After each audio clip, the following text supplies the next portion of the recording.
So I just want to give a shout out to Jefferson, who watches us regularly in Montana. Can we hear some love for Jefferson? Jefferson! Even from Montana, you're a part of our spiritual community. So thanks for tuning in. So this big city lawyer from New York goes duck hunting in Texas. And he shoots and drops a bird, and it falls over the fence into a farmer's land. And so he starts climbing the fence to go get his duck, and he sees this elderly farmer driving up on a tractor. And he says, "So what are you doing?" He said, "Well, I shot this duck, and I'm just collecting it." And the farmer said, "This is my property. And that duck is on my property, so that's my duck." And the lawyer arrogantly said, "Look, old man, I am one of the best litigating attorneys in this country. And if you don't let me have that duck, I will sue you and take everything you've got." And so the farmer kind of smiles and says, "Young fella, I guess you don't know how we settle things here in Texas. Little disagreements like this, we use what we call the Texas three-kick rule." And the lawyer says, "What's that?" He says, "Well, I kick you 3 times, then you kick me 3 times, then I kick you 3 times. We keep going back until somebody gives up." And the lawyer thinks about this proposal, and he thinks, well, this old coot, I can take him easy. So he agrees to local custom. So the old farmer slowly comes down from the tractor, walks over, and he takes a big swing with his leg, kicks him with the hardest part of his boot in a place nobody wants to be kicked. The guy goes down on one knee, just wincing, almost out of breath. And then the second kick, he kicks him in the ribs. And the lawyer just squeals in pain. He's flat on his stomach. He kicks him in the kidney. And the lawyer's about to give up. He's in so much pain. It takes him like 2-3 minutes to get to his feet. But he finally gets to his feet, and he said, "Okay, you old codger, now it's my turn." And the farmer smiles and says, "I give up. You can have the duck."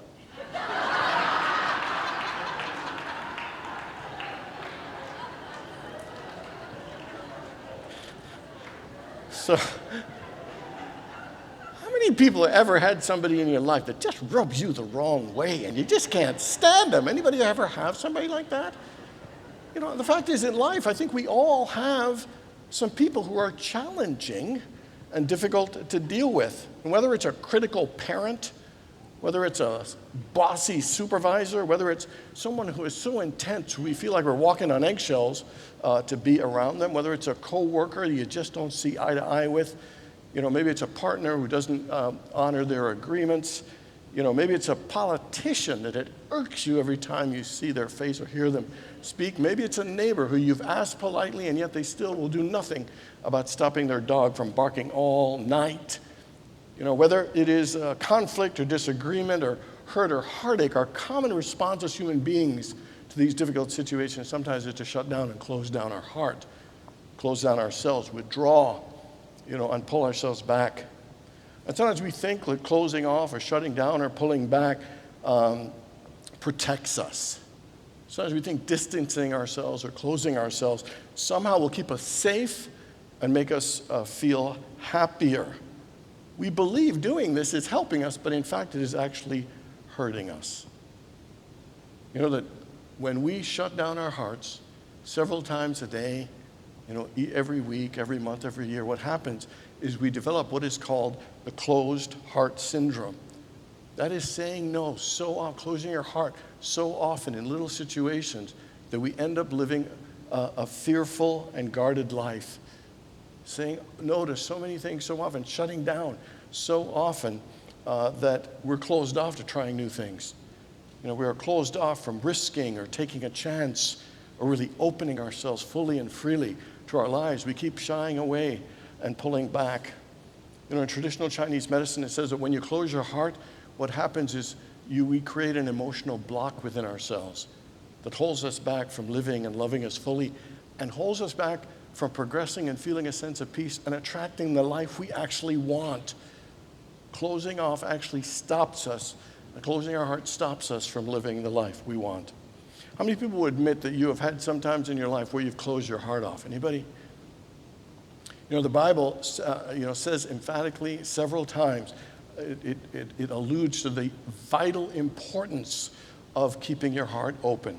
The greatest commandment says that we are to love the Lord our God with all of our heart. In Proverbs it says, trust the Lord with all your heart. Jeremiah says, if you seek me, you will find me if you seek me with all your heart. Psalm 51 says, create in me a pure heart, O Lord. And finally, Proverbs says, above all else, guard your heart, for everything you do flows from it. Everything we do flows from our heart. So all of these things, to love God requires an open heart. To trust God, an open heart. To have a pure heart, we have to have an open heart. Above all else, everything flows from our heart, so we need to have our hearts open. Notice it says, love with all your heart, not some of your heart, most of your heart, a bit of your heart, all your heart, which means to open your heart fully. Because there is a huge difference between a closed heart and an open heart. So today's talk is really about paying attention and looking at the places in our life where we've closed our hearts off, where we've closed ourselves off, where we've closed parts of our lives off. Because an important part of our spiritual work, if we want to have a greater life, if we want to have a spiritual breakthrough and live at a higher level, is to open up, is to open ourselves more fully. Today we're in week 3 of our 6-week Lenten series called Space for Grace. And Lent, as we know, are the 40 days in preparation for the miraculous occurrence on Easter Sunday. And the number 40 in the Bible is symbolic, and it means a period of discipline, devotion, and preparation. As Jesus did, as Moses did, Elijah did, the time of prayer and fasting to do the inner preparation to allow something greater to come through us. So Lent really invites all of us to do our inner work of devotion and preparation and discipline to prepare room in ourselves to allow something greater to come forth. Week 1 was use me, to create more space for God and allow ourselves and say, God, here I am, use me. Allow me to be a channel for more light and good in this world and in my life. Last week was heal me, that we all have something, that where we're wounded that we need to work on and heal, and that is an important part of our spiritual journey. Today, it's open me, that the next step in our space for grace is to expand our capacity to love and fully open ourselves to God, to life, and knowing to open ourselves to let more out of us that is already in us that we don't always use. So the first thing to do is to open up, is to open to fully and freely forgive. Anybody see Yellowstone, that show? There's another spin-off series, a prequel, I guess what they call it, is of 1883. Anyway, this character named James is talking to his daughter who is just devastated because somebody murdered her husband, and she's angry and hateful. And he says this to her: the meanest thing you can ever do to yourself is to hate another person. You ever had somebody betray you or reject you or mistreat you in some horrible way and hurt you? And you thought even for a second, I don't want to forgive that dirty so-and-so. I hate them. I will never forgive them for what they did or what they said to me. This tendency to just want to close off when we're hurt. And we choose to hold on to the anger, hold on to the pain, hang on to the past, feeling a sense of resentment, not realizing we're actually hurting ourselves. We're pulling ourselves down. We're affecting our joy. We're creating that emotional block in ourselves that stops us from feeling peace and progressing in our lives. So I ask you, is there anyone in your life that you're holding a grudge towards? Anyone you're unwilling to forgive right now? Is there any place that your heart is closed off toward anyone? Or maybe the bigger question is, are you willing to open your heart to forgive? To forgive fully, to give freely, to forgive not just others, but forgive yourself. To be open to forgive doesn't mean you put down or dismiss the hurt of betrayal. It doesn't mean that. That needs to be felt and processed. What it means is to release some of those reactions of hurt and pain so they're not constantly reoccurring and being relived. The word resentment means to resense. When we resent, we keep resenting and inflicting ourselves with that same original pain over and over. Sometimes for weeks, sometimes for months, sometimes for even years, we keep hurting ourselves. To be open to forgive means to say, I was hurt and I felt betrayed, but I choose to let go of the past. I choose to have a better life. I choose to be happy. You know, to me, forgiveness is an act of freedom, but I think even more so, it's an act of self-love.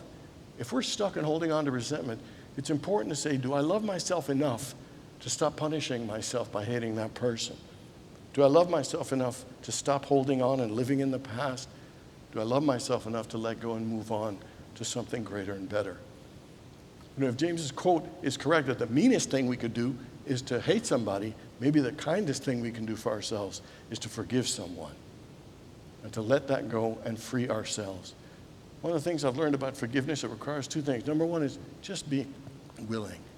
You don't need to know how. You just got to be willing to forgive. And the second one, I think it requires a level of compassion, at some level of understanding that the person, you know, who hurt us is hurting in some way. And it's not to excuse their behavior, and it's not about not having boundaries, because you need to. But it's to have some compassion and to wish for them that they will be healed, that they will find peace, you know, and they will feel a greater sense of joy. You know, when Jesus said, Father, forgive them, for they know not what they do, that is a statement of compassion. To say sometimes we do stupid things. Sometimes we do unkind things. Sometimes we don't know what we do, but forgiveness is a thing can help heal.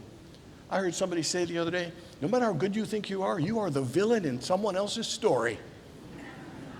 And no matter how bad you think you are the hero in someone else's story. We're all villains and we're all heroes. And compassion is the thing that opens our hearts, to allows us to begin to open up our hearts enough to forgive and to forgive more freely. So who is that person in your life? And are you willing to open your heart to forgive more freely? The second way to open up is we need to open up to love more deeply. So I want you to think right now of all the people that love you. Think about all the people that love you and how good it feels. And I want you to think of how much you are loved and how much you enjoy loving. And as much as you are loved and you love loving, how many people would still say in your life, you'd like a little more love and a deeper and more fuller experience of love? Anybody? Okay, 3 people. Perfect. Perfect. The fact is, every one of us wants love, a deeper, fuller, richer experience of love. That's why we're here. That's what we are seeking more than anything is love. And yet, the very thing we're seeking the most is the thing we often hold back the most.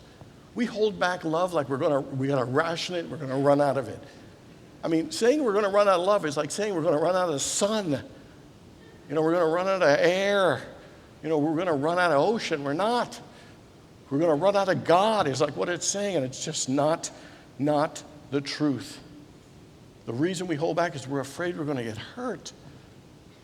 Sometimes love can even feel overwhelming and scary to us. Like, can I really handle that much love?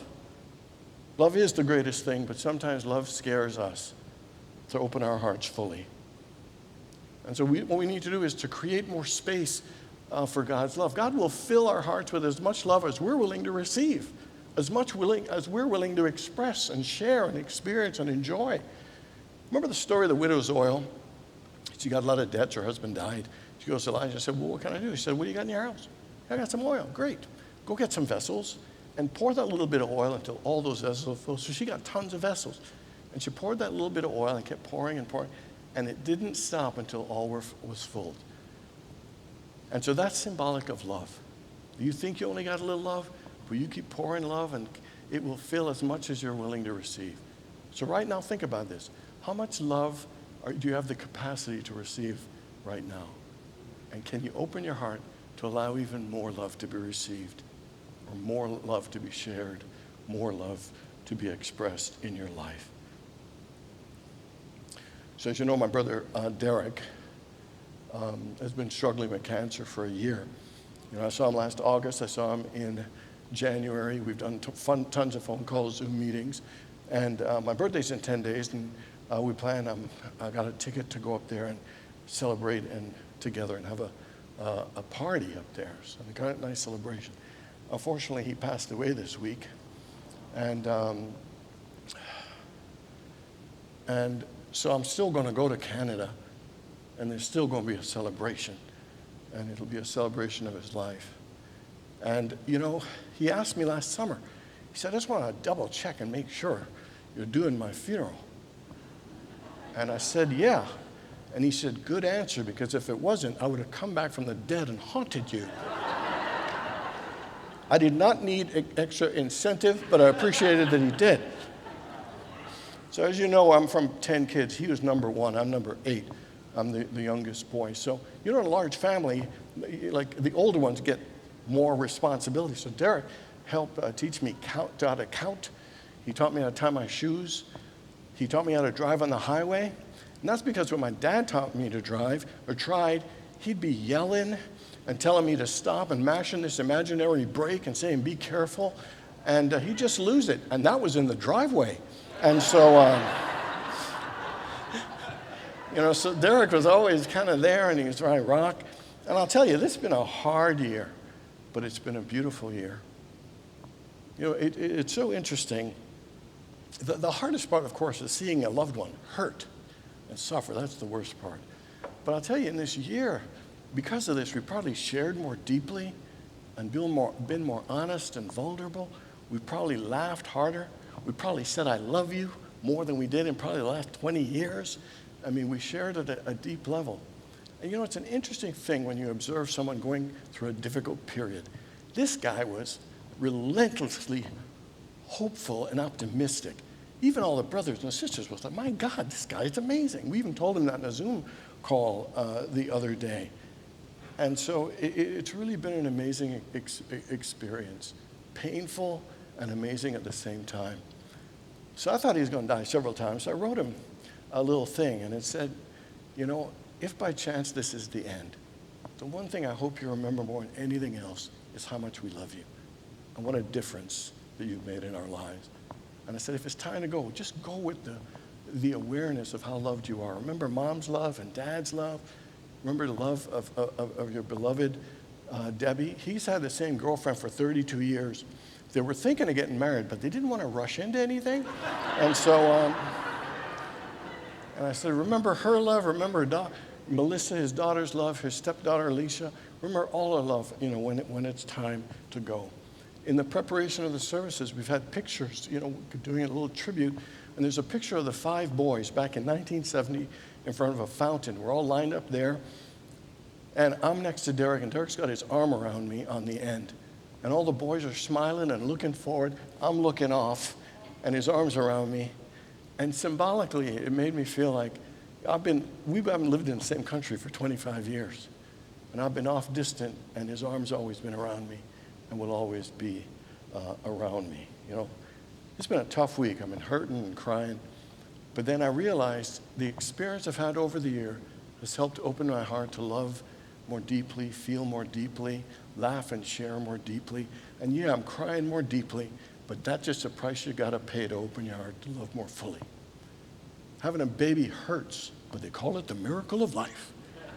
Having a baby hurts, but the end result they call a bundle of joy. And one of the things that taught me is you got to open your heart. Yeah, it's going to hurt. Yeah, it's going to cry. But I wouldn't give it up for anything. We won't give it up for anything. When we experience a depth of love and caring and sharing and closeness, it is worth it. So where in your life are you being called to love a little deeper? To open your heart and maybe risk, maybe share a little more, maybe be more vulnerable. Because it is worth the risk to get that close, to open your heart to love more deeply.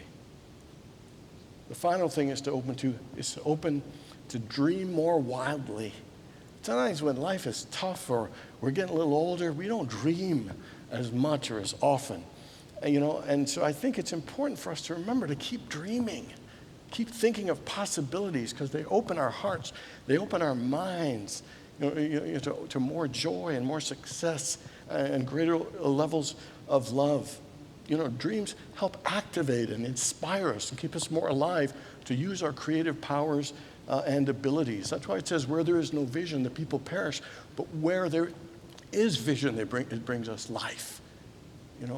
Somebody once said, when Jesus said, whatever you ask, that you will receive. Well, don't ask small, ask big. Think big. If you're going to be thinking anyway, why not think big? What's a bigger version of life that you could be living right now? What is some greater level of love or hope or possibility for your life? Because we need to keep dreaming. We need you to open our minds to new possibilities. I always say it's never too early and it's never too late. Whether you're a senior or you're a teen, you're a male or a female, you're married or single, the dreams have a powerful impact on us. You know, Stephen King wanted to be a writer since he was like 10, 11 years old. By the time he was 14, he had over 60 rejection letters. And finally, he sold his first story for $35. I believe it's because his dream, you know, even at that young age, that he has become one of the greatest writers of all time. Everybody knows Jim Carrey was poor. He knew at 14 he wanted to be an entertainer, or maybe even earlier than that. Did stand up for the first time at 15. At 16, moved to L.A., and he was getting a few gigs. And to not be negative or down on himself, he wrote himself a check for $10 million, kept seeing his name up in lights. And then like 10 years later, I think he signed a $10 million deal for Dumb and Dumber. I think that was smart and smarter myself. But why? Because he is willing to dream big. He opened a space in himself for greater possibilities.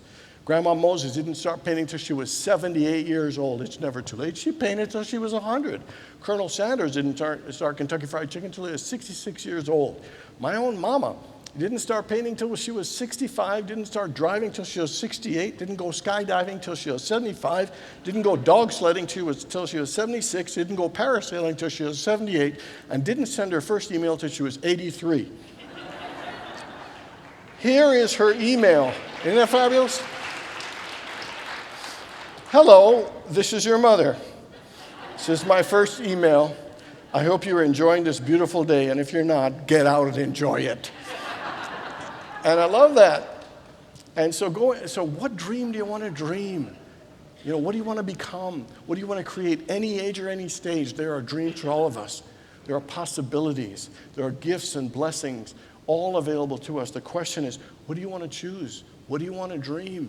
I invite every one of us to have at least one dream. Think of one dream, what greater possibility for your life that scares you and excites you at the same time, because something is in you that's calling. Sometimes we get so comfortable, you know, but life is trying to say there's more in store. There's more for you. There's more for you.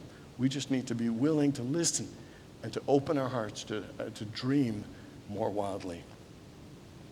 There's a big difference between a closed mind and an open mind. There's a big difference between a closed heart and an open heart. And so life is calling us to look at the areas where we're closed off. And even remembering that life hurts, and life is scary, and life is exciting, and life is glorious, and life is fun. With all those things, the best way to live is to open your heart to forgive more freely, to love more deeply, and dream more wildly. Create a space for God's grace, and do it by saying, God, open me. God bless you all.